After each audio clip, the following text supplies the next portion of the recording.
ഇന്നത്തെ നമ്മുടെ റെസിപ്പി വളരെ എളുപ്പത്തിൽ ഉണ്ടാക്കാൻ പറ്റുന്ന നല്ല ടേസ്റ്റി ആയിട്ടുള്ള ഒരു അടിപൊളി സ്നാക്ക് റെസിപ്പിയാണ്. നമുക്ക് എല്ലാവർക്കും ഇഷ്ടപ്പെടുന്ന മുട്ടമിച്ചറിൻ്റെ റെസിപ്പിയാണ്. അപ്പോൾ നിങ്ങൾക്ക് വീഡിയോ ഇഷ്ടമാകുന്നുണ്ടെങ്കിൽ ഈ ചാനൽ എല്ലാവരും ഒന്ന് സബ്സ്ക്രൈബ് ചെയ്ത് സപ്പോർട്ട് ചെയ്യണേ. അപ്പോൾ ഇതെങ്ങനെയാണ് ചെയ്യുന്നത് നമുക്ക് വീഡിയോ കണ്ടു നോക്കാം. മുട്ടമിച്ചർ ഉണ്ടാക്കാൻ വേണ്ടിയിട്ട് നമുക്കിതിലേക്ക് ആദ്യം തന്നെ വേണ്ടത് 1/2 കപ്പ് മസൂർ ദാലാണ്. ഇതുപോലുള്ള തൊലിയോട് കൂടെയുള്ള മസൂർ ദാലാണ് നമുക്കിതിലേക്ക് ആവശ്യമുള്ളത്. ഇപ്പോൾ ഇവിടെ ഞാൻ 1/2 കപ്പ് എടുത്തിട്ടുണ്ട്. ഈ മസൂർ ദാൽ നമ്മളൊരു 3 മണിക്കൂർ ഇതൊന്ന് കുതിർക്കാൻ വേണ്ടി വെക്കണം. ഇത് നന്നായിട്ട് കഴുകി വൃത്തിയാക്കിയതിന് ശേഷം നമ്മളിത് വെള്ളത്തിലിട്ട് വെക്കാം. 3 മണിക്കൂർ കഴിഞ്ഞതിന് ശേഷം ഇത് ഒരു അരിപ്പയിലിട്ടിട്ട് വെള്ളമൊക്കെ നന്നായിട്ട് പോക്കിയെടുക്കണം. കാരണം നമുക്കിത് വറുത്തെടുക്കാനുള്ളതാണ്. ഈ മിച്ചറിലേക്ക് വേണ്ട സേവ ഉണ്ടാക്കാൻ വേണ്ടിയിട്ട് നമ്മളിതിലേക്ക് 1/2 കപ്പ് കടലപ്പൊടിയാണ് എടുക്കുന്നത്. 1/2 കപ്പ് കടലപ്പൊടി ഒരു ബൗളിലേക്ക് ഇട്ട് കൊടുക്കുക. ഇനി നമ്മളിതിലേക്ക് 1/2 കപ്പ് പത്തിരിപ്പൊടി ഇട്ട് കൊടുക്കുക. നമ്മൾ പത്തിരിക്കും ഇടിയപ്പത്തിനും ഒക്കെ എടുക്കുന്ന ഒട്ടും തരിയില്ലാത്ത പൊടിയാണ് നമുക്കിതിലേക്ക് വേണ്ടത്. ഇനി നമ്മളിതിലേക്ക് 1/4 ടീസ്പൂൺ മഞ്ഞൾപ്പൊടി ഇട്ട് കൊടുക്കുക. പിന്നെ ഇതിലേക്ക് നല്ലൊരു കളറൊക്കെ കിട്ടണമെന്നുണ്ടെങ്കിൽ കുറച്ച് യെല്ലോ കളർ ചേർത്ത് കൊടുക്കുക. ഞാനിപ്പോൾ ഇവിടെ ചേർത്ത് കൊടുക്കുന്നില്ല. പിന്നെ ഇനി നമുക്കിതിലേക്ക് വേണ്ടത് ബ്ലാക്ക് സാൾട്ട് ആണ്. ബ്ലാക്ക് സാൾട്ട് 1/4 ടീസ്പൂൺ ഇതിലേക്ക് ഇട്ട് കൊടുക്കുക. ബ്ലാക്ക് സാൾട്ട് ഇതിലേക്ക് നിർബന്ധമാണ് കേട്ടോ.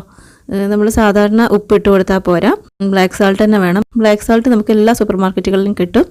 ഇനി ഇതെല്ലാം കൂടെ ഇതുപോലെ നന്നായിട്ടൊന്ന് മിക്സ് ചെയ്തെടുക്കുക. നന്നായിട്ട് മിക്സ് ചെയ്തതിന് ശേഷം ഒരു 1/4 കപ്പ് പൊടി നമുക്കൊന്ന് മാറ്റി വെക്കണം. ഈ മിച്ചറിലേക്ക് വേണ്ടിയിട്ടുള്ള ബൂന്തി ഉണ്ടാക്കാൻ വേണ്ടിയിട്ടാണ് നമ്മളിത് മാറ്റി വെക്കുന്നത്. ഈ ഒരു മിച്ചറിലേക്ക് നമുക്ക് വളരെ കുറച്ച് ബൂന്തി മതി, അതുകൊണ്ട് 1/4 കപ്പ് തന്നെ മാറ്റി വെച്ചാൽ മതി. ഇനി ഇത് വെള്ളം ഒഴിച്ചിട്ട് നന്നായിട്ടൊന്ന് സോഫ്റ്റായി കിട്ടുന്നവരെ ഒന്ന് കുഴച്ചെടുക്കുക. 1/2 കപ്പ് വെള്ളമാണ് ഞാനിപ്പോൾ ഇവിടെ എടുത്തത്. 1/2 കപ്പ് വെള്ളം ഇതിലേക്ക് കണക്കായിരിക്കും. പൊടിക്കനുസരിച്ച് വെള്ളത്തിൻ്റെ അളവിൽ അങ്ങോട്ടോ ഇങ്ങോട്ടോ ചെറിയ വ്യത്യാസങ്ങളൊക്കെ ഉണ്ടാവും. നന്നായിട്ടൊന്ന് കുഴച്ച് നോക്കുക.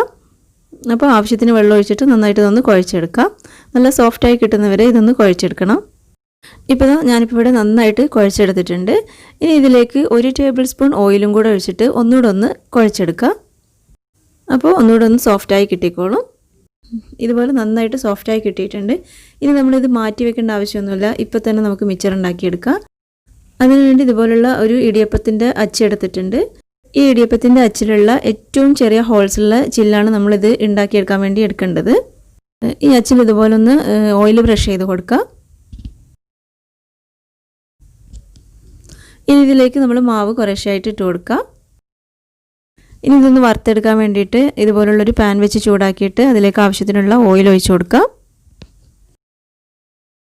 ഓയിൽ നന്നായിട്ടൊന്ന് ചൂടായതിന് ശേഷം നമ്മൾ ഇതിലേക്ക് ഇതുപോലെ ഒന്ന് ചുറ്റിച്ചിട്ട് കൊടുക്കുക. നമ്മളിതിലേക്ക് ചുറ്റിച്ചിടുന്ന സമയത്ത് ഫ്ലെയിം നന്നായിട്ടൊന്ന് കുറച്ച് വെച്ച് കൊടുക്കണം കേട്ടോ.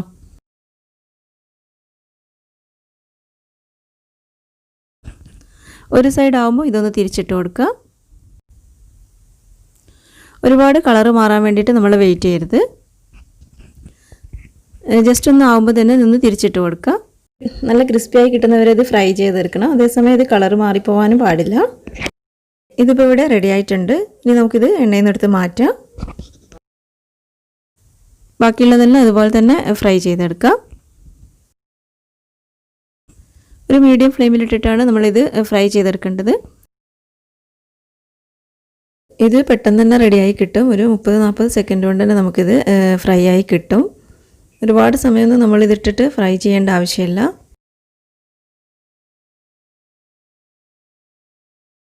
ഇപ്പോൾ ഇവിടെ മുഴുവനായിട്ടും ഫ്രൈ ചെയ്തെടുത്തിട്ടുണ്ട്. സേവ മുഴുവനായിട്ടും ഫ്രൈ ചെയ്തെടുത്തിട്ടുണ്ട്. ഇനി നമുക്കിതിലേക്ക് വേണ്ട ബാക്കിയുള്ള ഐറ്റംസൊക്കെ ഒന്ന് ഫ്രൈ ചെയ്തെടുക്കാം. ആദ്യം നമുക്കിതിലേക്ക് വേണ്ട കറിവേപ്പിലൊന്ന് ഫ്രൈ ചെയ്തെടുക്കാം. ഈ ഒരു മിച്ചറിലേക്ക് കറിവേപ്പില നിർബന്ധമൊന്നുമില്ല കേട്ടോ. ഞാനിപ്പോൾ ഒരു ഭംഗിക്ക് വേണ്ടിയിട്ട് ഇട്ട് കൊടുക്കുന്നതാണ്. ഇതൊന്ന് ഫ്രൈ ചെയ്തെടുത്തിട്ടുണ്ട്. ഈ എണ്ണയിൽ നിന്ന് കോരിയെടുക്കാം. ഇനി നമ്മളിതിലേക്ക് നേരത്തെ വെള്ളത്തിലിട്ട് കുതിർക്കാൻ വെച്ചിരുന്ന മസൂർ ദാൽ നന്നായിട്ട് കഴുകി വെള്ളമൊക്കെ പോയതിന് ശേഷം ഇതിലേക്ക് ഇട്ട് കൊടുക്കുക. ഇത് നമ്മൾ എണ്ണയിലേക്ക് ഇടുന്ന സമയത്ത് ഇതിലൊട്ടും വെള്ളമൊന്നും ഉണ്ടാവാൻ പാടില്ല. കുറച്ചധികം സമയം ഇതൊന്ന് ഫ്രൈ ചെയ്തെടുക്കണം. അപ്പോഴാണ് ഇത് പാകത്തിനായി കിട്ടുള്ളൂ. ഒരു പീസ് എടുത്തിട്ട് നമ്മളൊന്ന് പൊട്ടിച്ച് നോക്കുമ്പോൾ നല്ല ക്രിസ്പി ആയിട്ട് കിട്ടണം. അതുവരെ നമ്മളിതൊന്ന് ഫ്രൈ ചെയ്തെടുക്കണം. ഇപ്പോൾ ഇവിടെ റെഡി ആയിട്ടുണ്ട്. ഇനി നമുക്കിത് എണ്ണയിൽ നിന്ന് മാറ്റാം. ഇനി നമ്മൾ ബൂന്തി ഉണ്ടാക്കാൻ വേണ്ടിയിട്ട് നേരത്തെ മാറ്റി വെച്ച 1/4 കപ്പ് പൊടി ഒരു ബൗളിലേക്ക് ഇട്ട് കൊടുക്കുക. അതിലേക്ക് ഒരു 3 ടേബിൾ സ്പൂൺ വെള്ളം ഒഴിച്ച് കൊടുക്കുക. എന്നിട്ട് നന്നായിട്ടൊന്ന് മിക്സ് ചെയ്തതിന് ശേഷം നമുക്ക് ബൂന്തി ഉണ്ടാക്കിയെടുക്കാം. ഇത് ഒരുപാട് ലൂസാവാനും പാടില്ല, ഒരുപാട് ടൈറ്റ് ആവാനും പറ്റില്ല കേട്ടോ. ഒരു ദോശമാവിൻ്റെ കൺസിസ്റ്റൻസിയാണ് ഇതിന് വേണ്ടത്. ഇതുപോലെ ഒരു ഹോൾസുള്ള തവി എടുത്തിട്ട് മാവ് ഇതിലേക്ക് ഒഴിച്ചു കൊടുക്കുക. പിന്നെ മാവ് ഇതിലേക്ക് ഒഴിച്ചു കൊടുക്കുന്ന സമയത്ത് എണ്ണയ്ക്ക് നല്ല ചൂടുണ്ടായിരിക്കണം കേട്ടോ, അപ്പോഴാണ് ഇത് പൊങ്ങി വരുള്ളൂ. ഈ മാവിലേക്ക് നമുക്ക് വേണമെന്നുണ്ടെങ്കിൽ ഒരു നുള്ള് ബേക്കിംഗ് സോഡ ചേർത്ത് കൊടുക്കുക. ഞാനിപ്പോൾ ഇതിലേക്ക് ചേർത്ത് കൊടുത്തിട്ടില്ല. ഇതുപോലെ ഒന്ന് ഇളക്കിയിട്ട് കൊടുക്കുക. ഇത് പെട്ടെന്ന് തന്നെ റെഡിയായി കിട്ടും. ഇപ്പോൾ ഇതിവിടെ ഫ്രൈ ആയി കിട്ടിയിട്ടുണ്ട്. ഇനി ഇത് എണ്ണയിൽ നിന്ന് മാറ്റാം.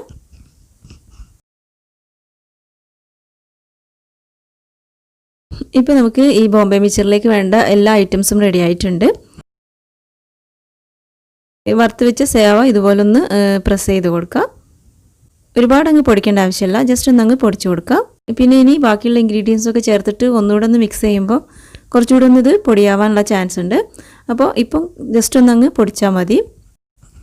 ഇനി ഇതിലേക്ക് കരിവേപ്പില ചേർത്ത് കൊടുക്കുക. വറുത്ത് വെച്ച മസൂർ ദാൽ ഇതിലേക്ക് ചേർത്ത് കൊടുക്കുക. പിന്നെ ഇതിലേക്ക് ബൂന്തി ചേർത്ത് കൊടുക്കുക. ഇനിയാണ് നമ്മൾ ഇതിലേക്ക് മെയിനായിട്ടുള്ള ഇൻഗ്രീഡിയൻറ്റ് ചേർക്കുന്നത്.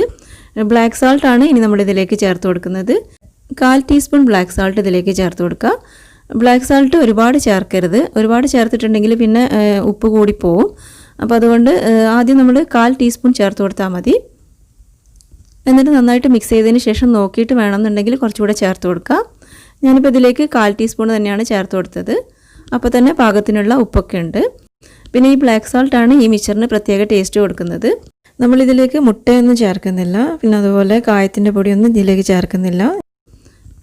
ഈ ബ്ലാക്ക് സാൾട്ടാണ് ഈ മിച്ചറിന് ആ മുട്ടയുടെ ഒക്കെ ടേസ്റ്റ് കൊടുക്കുന്നത്. അതുകൊണ്ടാണ് നമ്മളിത് മുട്ട മിച്ചർ എന്ന് പറയുന്നത്. ഇപ്പോൾ നമ്മുടെ അടിപൊളി ടേസ്റ്റി ആയിട്ടുള്ള മുട്ട മിച്ചർ ഇവിടെ റെഡി ആയിട്ടുണ്ട്. എല്ലാവരും ഇതുപോലെ ഒന്ന് ട്രൈ ചെയ്ത് നോക്കാം. അപ്പോൾ നിങ്ങൾക്ക് വീഡിയോ ഇഷ്ടമായെങ്കിൽ ലൈക്ക് ചെയ്യാനും ഷെയർ ചെയ്യാനും സബ്സ്ക്രൈബ് ചെയ്യാനും മറക്കരുത് കേട്ടോ. താങ്ക്